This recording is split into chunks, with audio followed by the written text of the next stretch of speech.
I'm at the Paddlesports Retailer convention, and I'm here at the Hobie booth. Now, I was out on the water at the demo, and it was a little bit hard to hear. There was a lot of wind, and but I was able to get on the water with the kayak. So I'm going to flip this camera around. I'm going to show you the brand new 2019 Hobie Outback. Here we go. When I was looking at this kayak, I did a lot of research online. I was just looking at it, looking at all the specs and just how they've done everything with the new kayak. So I used to have a 2017 Outback I used last year, the whole tournament season. There were a couple issues that I had with it. I loved the Outback, but the standing platform was just a little bit too small. It was extremely stable, but you didn't have a wide enough base for you to be actually stable. So that's one of the things that you can see in the new Outback is they've increased the standing platform by about an inch, maybe a little bit more. So I was just on the water, and there's about 15-mile-an-hour wind today, and the kayak was extremely stable. To give, most of you Hobie guys will know this, but to give you an idea, if you've been in a PA before, it felt like a PA, but it also still felt like an Outback. I know that might be confusing, but PAs are just very stable. It doesn't feel like you're moving too much to one side or the other. It's very balanced, and that's what I felt like when I was standing in this. So it didn't feel like I was going to fall out if I was setting the hook or anything. And like I said, there was a lot of wind out there, so I got a good idea of it. Another thing that I love that they did in the 2019s is this whole thing right here. So they've got two bungee systems on each side,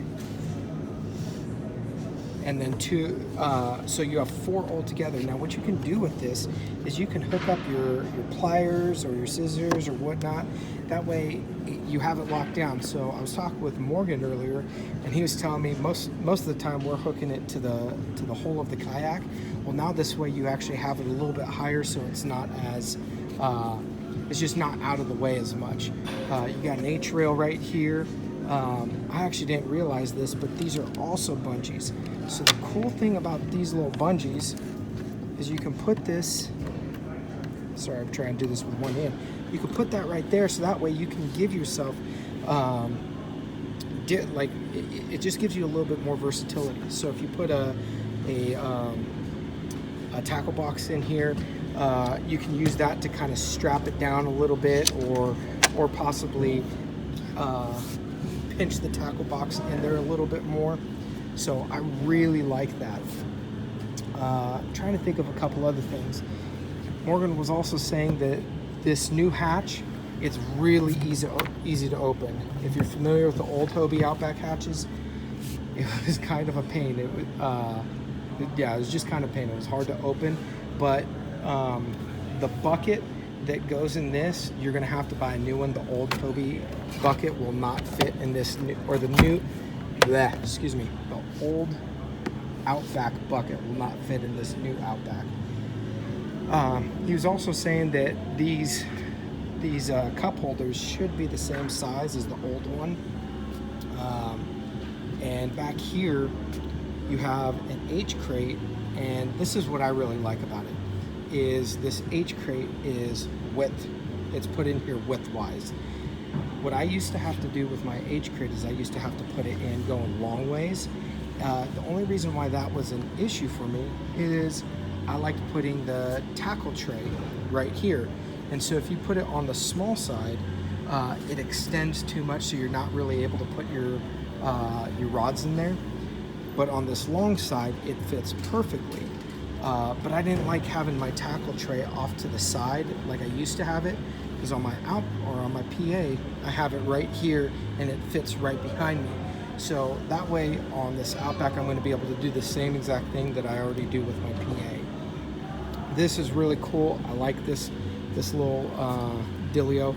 You put this on the back of the Hobie Outback to square off the back, so that way it doesn't teeter-totter when you're putting into when you're truck bedding it or putting on the roof of your vehicle. You you have H-rail, or not H-rails, but you have gear tracks all over the place. These back trays are essentially the same exact thing as the ones in front. It doesn't have the two bungees to attach things on, but you still have two bungees on each side right there. I'm trying to think what else I'm really excited about. Oh, Morgan was telling me this. This is really, really cool. So the PA, you have dual steering, but that steering is connected together. So if you popped a wire or something like that, both the steering would go out on the PA. Well, now on this Outback, each steering is individually attached to the rudder. So let's say you snap a wire on that side, you can still steer the Outback on the left side, or vice versa, because it's individually attached to the rudder. I'm loving this because I just got a power pole, and I love having a power pole. I didn't think it was that much of a necessity until I went out and fished with a buddy, and we were in 20-mile-an-hour winds, and he just dropped anchor and fished an entire wind-blown bank, and I couldn't even fish it because I was just struggling so hard trying to stay in position. So after I watched that, I went out and got a power pole, and as most of you guys know, on the PA, as you can see over here, you have to get a mounting plate. It's not a huge deal, but I think that mounting plate is close to $100. So that, I mean, it does eat into your pocket. Where on this, it comes power pole ready. So that saves you $100 right there. Let me see. One of my favorite things on the Outback is these trays. I really love them. It's just so versatile. I used to throw my my marker buoys in here. You can throw old soft plastics. You can throw your anchor right there. That way it's just kind of organized a little bit, and it's already ready for you. Being organized on the water is so important to me. When I'm not organized, I don't feel like I fish very well. And everything that I'm constantly thinking about when it comes to kayaks is, how will this help me in a tournament scenario? So I've been just thinking about this kayak of different things that I could do for tournament fishing. One of the things that I'm thinking about keeping a fish in the kayak in case he flops. Just side note, on a PA, I have not had a fish flop out of the boat once this year. PA, you just have really high sidewalls, and you're able to, if the bass flops off the board, then he just stays inside the deck. Well, on this kayak, what I'm thinking about doing is, when I'm sitting down, placing my feet on the outsides, just straddling the entire kayak, so that way I can take a picture of the bass, and I can leg the hog trough down right here, and then have it going up and laying on the H-rail right there. I do that in the PA already, and the reason why that's a benefit is because then that way, a lot of these tournaments, you have to have mouth closed. So sometimes it's kind of hard to get a big bass to close its mouth. It's a big animal. It's got a lot of muscle. So you use the weight of the bass to help close its mouth, and it really works. So having it at an angle, the bass weight slides down, and you don't get deducted ever for like a small little mouth open. But then that way I can take a clear picture, and if my legs are straddling it, that way that's not in the way of the picture. And what I do is I have my hand on it. If I feel the bass start to tense up, because you know when they start to tense up, that tail starts to come up a little bit, you know they're gonna flop. I usually just push them into the kayak, so that way I don't break the board or anything. I just kind of let them flop around, and I put my hand over to kind of keep them corralled inside the kayak. So that's just something that I do when it comes to fish management, when it comes to a tournament. But I think that this kayak is going to be absolutely awesome. In fact, just give a little shout out. This is Eris. He's the owner of Mariner Sales. Chris, great to see you. Thank you very much. Oh, my pleasure. So that's who I'm going to go buy my Outback from. So it's going to be really exciting. So excited. I just... Oh, yeah. Yeah. You just got out of one, didn't you? I got out of one last year. And, no, I mean out of one in the water. oh, Weren't you in yes, the water just now? absolutely. I loved it. Super stable.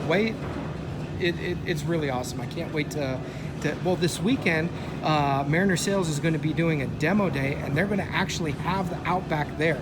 So I'm going to be out there on the water this Saturday also, and I'm going to do a lot more in-depth review of what it's like with this kayak on the water. So Eris is the man, and we're excited. We're excited. So more fun too. More fun to come. Absolutely. Just step one right here. That's just a quick little review of, my quick review of the brand new 2019 Hobie Outback. I'm really excited about it. I hope you guys are too, and I look forward to giving you guys more content of what it's going to be like. There it is. That's going to be my new boat for 2019. I'm excited. I'll see you guys on the water. If you guys like this video and you want more content, please smash that like button and click subscribe.